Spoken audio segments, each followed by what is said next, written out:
Hello students, let's see this question. The question says the species that does not contain peroxide ions is or are. ऐसी कौन सी species है जिसमें peroxide ion नहीं है? अब peroxide ion क्या होता है? O2 2 नेगेटिव को हम कहते हैं पेरोक्साइड। क्लियर? तो अगर मैं फर्स्ट में देखूं तो लेड है, तो लेड के साथ में आपका, अगर इसको मैं मान लो कि अगर ये आपका इस तरीके से लिखें PbO2 है, तो ये O2 एक साथ हो जाएगा। लेड, अगर ये O2 नेगेटिव होता, O2 2 नेगेटिव होता और आपका ये लेड क्या होता, 2 पॉजिटिव होता, सो ये आपका PbO2 बन जाता। बट लेड के केस में, लेड क्योंकि किस फैमिली का आता है आपका, कार्बन फैमिली का आता है, तो ये यहाँ पर O2 जो है वो आपका O2 2 नेगेटिव के फॉर्म में प्रेजेंट नहीं होता, ये आपका किस फॉर्म में प्रेजेंट होता है, O2 नेगेटिव के फॉर्म में प्रेजेंट होता है, यानी कि Pb2 positive and O 2 negative इस फॉर्म में प्रेजेंट होता है। ठीक है, तो अगर मैं यहाँ से ये फॉर्मूला लिखूं तो ये हो जाएगा PbO, लेकिन मेरा फॉर्मूला क्या रहा, PbO2, इसका मतलब यहाँ पर लेड क्या है, +4 ऑक्सीडेशन स्टेट में है और ऑक्सीजन हमारा O2 नेगेटिव फॉर्म में है, तो ये फॉर्मूला क्या बन जाएगा, PbO2। क्लियर? तो इस स्पीशी के अंदर हमारा पेरोक्साइड नहीं है।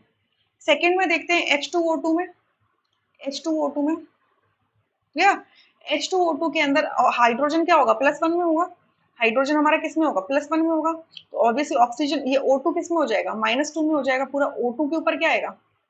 देखो यहाँ से अगर मैं क्या करूं, हाइड्रोजन का +1 लिया और 2 हाइड्रोजन है, O2 के पूरे को x मान लेते हैं, तो +x लिख दिया = 0।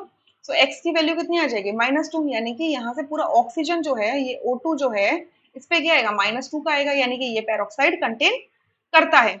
अच्छा, हमें डज नॉट बताना है, डज नॉट बताना है, अगर डज नॉट बताना है तो फिर PbO2 वाला तो हमारा करेक्ट आंसर हो जाएगा ना, PbO2 वाला करेक्ट आंसर हो जाएगा, ये वाला इनकरेक्ट होगा क्योंकि इसके अंदर पेरोक्साइड है।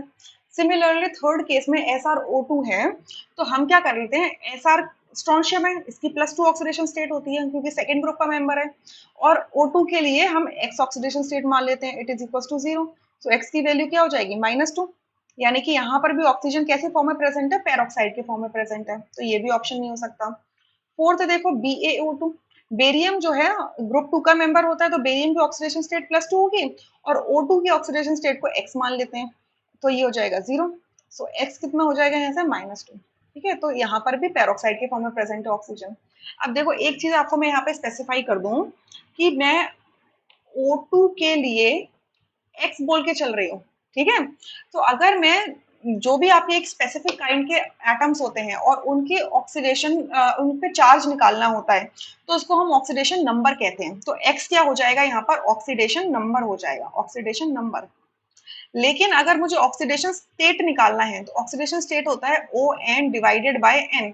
सो कितने ऑक्सीजन प्रेजेंट है, 2 है ना, तो ऑक्सीडेशन स्टेट क्या हो जाएगी आपकी, इस केस के अंदर ऑक्सीडेशन स्टेट हो जाएगी आपकी -2/2, दैट इज -1 हो जाएगी। क्लियर? तो ये जो X मैं बोल बेशक ऑक्सीडेशन स्टेट रही हूँ, बट एक्चुअल में वो ऑक्सीडेशन नंबर निकाल रही हूँ मैं, क्योंकि मोर देन 1 एटम के लिए फाइंड आउट कर रही हूँ एक सिमिलर काइंड के। सो उस केस में ये हमारा क्या हो जाएगा, ऑक्सीडेशन नंबर हो जाएगा। सो इस पूरे क्वेश्चन का करेक्ट आंसर हो जाएगा first, rest option are incorrect. I hope you understood, thank you.